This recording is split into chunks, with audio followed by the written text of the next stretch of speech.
السلام علیکم ورحمۃ اللہ وبرکاتہ، نحمده ونصلی علی رسولہ الکریم، اما بعد فاعوذ باللہ من الشیطان الرجیم، بسم اللہ الرحمن الرحیم، رب اشرح لی صدری ویسر لی امری واحلل عقدۃ من لسانی یفقہوا قولی۔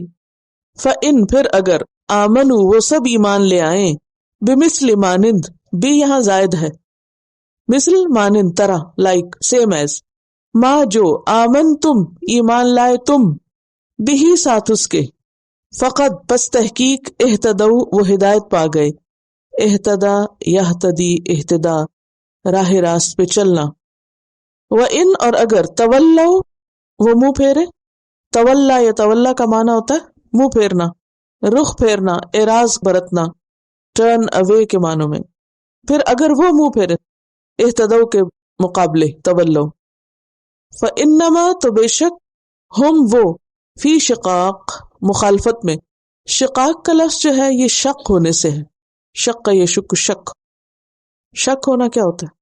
پھاڑنا، شگاف کے لیے بھی شک آتا ہے نا، کیاف والا نہیں، قاف والا، شق زمین کے پھٹنے کے لیے بھی آتا ہے نا، شق کے کمر کے لیے بھی آتا ہے، ایک قبر جو ہوتی ہے وہ شق ہوتی ہے، یعنی پھر زمین میں گڑھا کھودتے ہیں، اور ایک ہوتی ہے بغلی قبر، یعنی بیچ میں کھودنے کے بعد سائڈ سے پھر کھودتے ہیں، اس میں اندر مردے کو رکھتے ہیں، پھر مٹی ڈالتے ہیں۔ شقاق جو ہے شق سے ہے، اور شق کہتے ہیں جانب کو، شق۔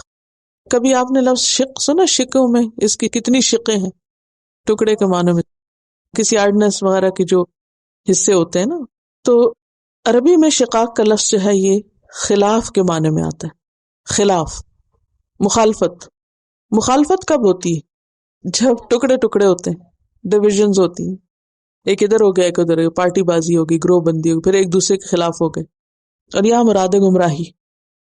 فَسَيَكْفِيكَهُمُ اللَّهُ، یہ بہت انٹرسٹنگ لفظ ہے۔ فا کا کیا معنی ہے؟ پس، سا ان قریب، یکفی کا تجھ کو، ہم ان کی طرف سے، ایک لفظ میں پورا سینٹنس، اس کا ترجمہ ہے پس ان قریب کافی ہوگا تجھ کو ان کی طرف سے۔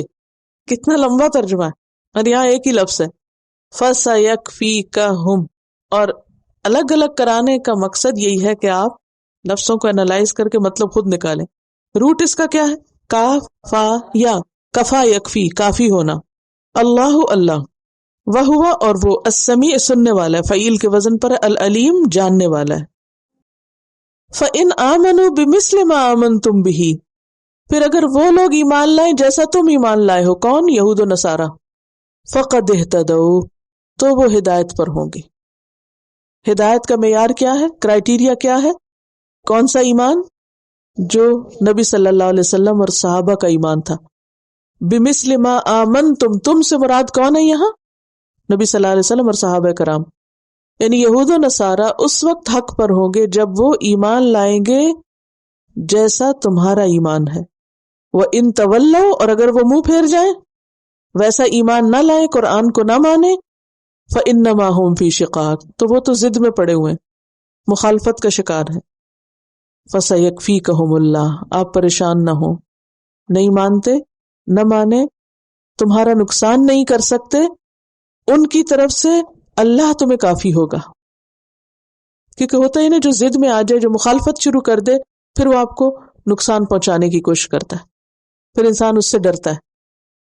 تو یہاں نبی صلی اللہ علیہ وسلم کو تسلی دی جا رہی ہے کہ آپ علل اعلان حق کا اظہار کریں، کسی کی دشمنی اور مخالفت سے نہ ڈریں، اللہ تمہیں ان کے شر اور چالوں کے مقابلے میں کافی ہو جائے گا۔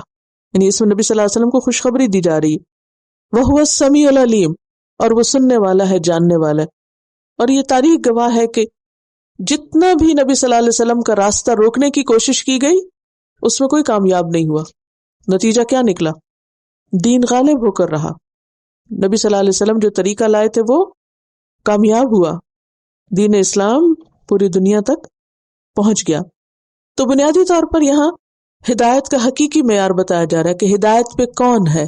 کون ہے؟ جو اس طریقے پر ہو جو محمد صلی اللہ علیہ وسلم اور آپ کے صحابہ کا تھا۔ ہمیں آج کے دور کی مثالوں کو نہیں دیکھنا کہ وہ فلاں لیڈر بہت اچھا تو اس کے پیچھے جاؤ۔ معیار کیا ہے ہدایت کا؟ محمد الرسول اللہ صلی اللہ علیہ وسلم اور آپ کے صحابہ. صراط الذین انعمت علیہم. اور آپ کا طریقہ کون سا طریقہ تھا؟ اسلام کا طریقہ تھا، جو دراصل ابراہیم علیہ السلام کا طریقہ تھا.